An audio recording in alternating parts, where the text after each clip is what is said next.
1.100 sekolah di Kabupaten Bandung resmi melaksanakan pembelajaran tatap muka atau PTM terbatas pada Senin 6 September. PTM dilakukan secara terbatas dan hanya dihadiri oleh 25% siswa dengan menerapkan protokol kesehatan.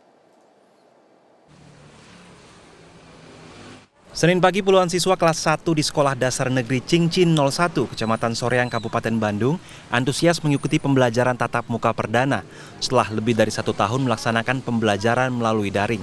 Untuk tetap mematuhi protokol kesehatan, selain wajib mengenakan masker, sebelum masuk kelas, para siswa berbaris untuk dicek suhu badannya dan mencuci tangan terlebih dahulu. Pihak sekolah lebih mengutamakan siswa kelas 1 yang belum pernah belajar di sekolah. Siswa juga dikelompokkan dengan cara membagi jumlah siswa per kelas dengan kapasitas 25% dari jumlah siswa per kelasnya. Masuk kelas 1 dengan jumlah 25% dari jumlah murid, begitu. Nah, itu dikelompokkan katanya ya? Iya, dikelompokkan dengan sirkulasi waktu yang telah ditentukan dengan jadwal ditentukan oleh semua kelas. Pembagiannya itu kayak gimana, Bu? Pembagiannya masuk jam 7, keluar langsung setengah jam kemudian belajar biasa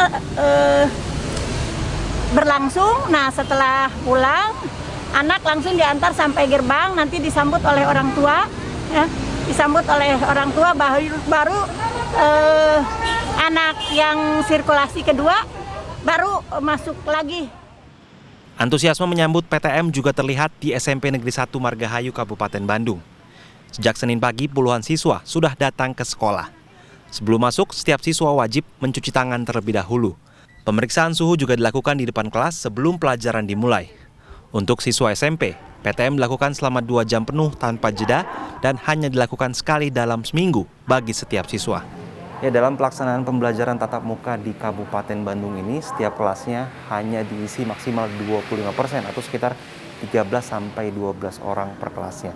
Dan setiap harinya mereka akan belajar 4 mata pelajaran, di mana masing-masing pelajaran itu berdurasi sekitar setengah jam, artinya total waktunya 2 jam.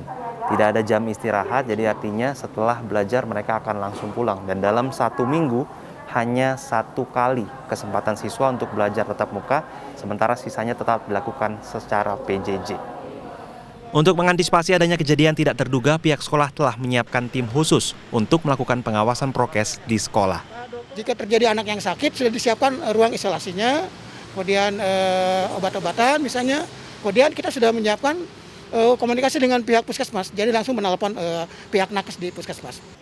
Usai menjalani PTM terbatas selama 2 jam, siswa mengaku senang bisa kembali ke sekolah. Alhamdulillah sih jadi senang. Apanya yang bikin senang? Ketemu teman-teman lagi, udah lama kan, udah setahun lebih.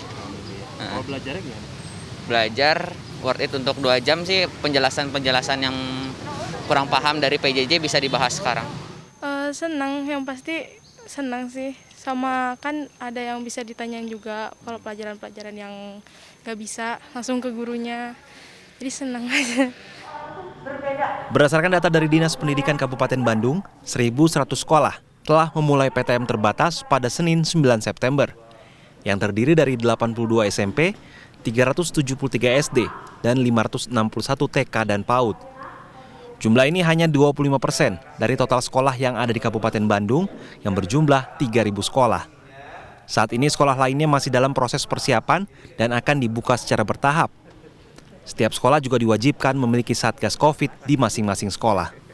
Nanti untuk mengendalikan, mengkoordinasikan, juga melihat sejauh mana nanti perkembangan kondisi-kondisi di sekolah. Ketika terjadi hal-hal yang tidak diinginkan, itu akan segera koordinasi dengan pihak Satgas kecamatan, Satgas kelurahan setempat dan seterusnya begitu. Jadi bisa diambil langsung tindakan. Betul. Dan yang terpenting adalah bahwa siswa yang juga ikut PTMT ini, yaitu siswa yang memang diizinkan oleh orang tua.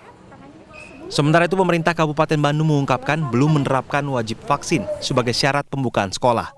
Pasalnya hingga saat ini capaian vaksin khususnya remaja usia 12 hingga 17 tahun di Kabupaten Bandung masih rendah.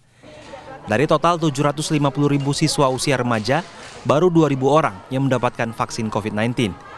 Minimnya stok vaksin menjadi salah satu penyebab rendahnya vaksinasi remaja di Kabupaten Bandung. Saya sudah buatkan surat langsung kepada Pak Menteri Maripes supaya ada kurang lebih siswa kita di sekitar 700 ribuan, sehingga kita usulkan hampir 1.500, 1,5 juta ya? 1,5 juta dosis untuk anak-anak saja ya, karena siswa anak-anak kita itu kurang lebih 750 ribuan siswa. Nah, jadi kita usulkan untuk vaksinasi ini sekitar 1,5 juta. Selain Kabupaten Bandung, sejumlah daerah di Jawa Barat juga telah memulai PTM.